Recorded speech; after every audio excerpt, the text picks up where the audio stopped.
na lang palagi inuutos-utusan. Lagi na lang, araw-araw na lang, kakagising na lang, nakakaumay dito sa bahay. Kahit sa ulo. Sarap kong matulog, utos agad, kakagising mo lang. Ito naman si nanay. Walang ibang makita, kundi ako, puro ako. Ano ba, nay? Ako na naman. Utos na naman. Kaaga-aga, uutusan na naman ako. Ako na lang palagi, ako na maghugas, ako na magluto. Ako na lang palagi. Ano ba yan si ate dyan? Hindi mo ba yan nakikita? Nakakainis naman, ay kakagising ko lang, utos agad. Yes, nandito na ako. Ano ba yan? Oo, maaga ako ngayon. Kasi ito namang si nanay, palagi akong inuutusan sa bahay. Umagang-umaga inuutusan ako. Nandun naman si ate Ako palagi nakikita. My God, sa ganda ko to, inuutos-utusan ako. Nakakainis kaya si nanay. Ako na lang palagi nakikita. Mabuti pa dito, di ba? Anong ibig mo sabihin, Bes? Huwag ka nga magbiro. Ano ka ba? Bes, hindi ako nakipagbiruan, ha? Seryoso ako, Bes. Ano? Anong nasusunog, Bes? Ha? Hala, anong nangyari sa bahay namin? Nay? Ate, nasaan sila, nanay?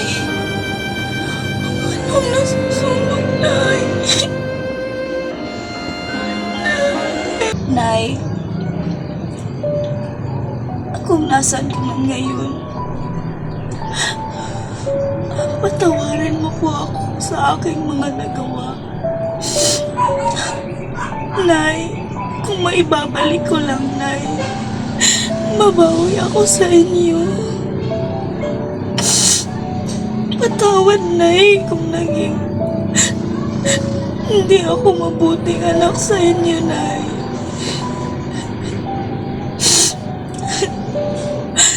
Patawad kung hindi ako mautusan. Nay, alam ko po, nasaktan ko po kayo, Nay.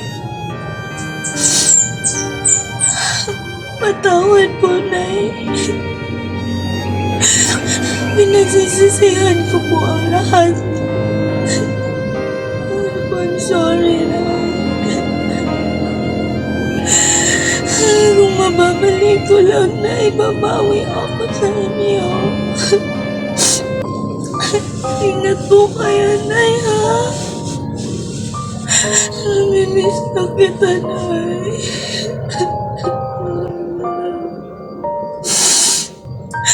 Nay, hindi ko pala kaya nang mawala ka, Nay. Patawad kung hindi kita natulungan nung nasunog ang bahay.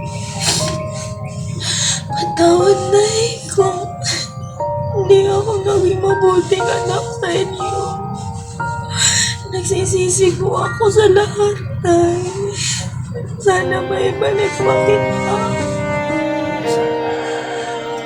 Nay, namiss na kita, Nay.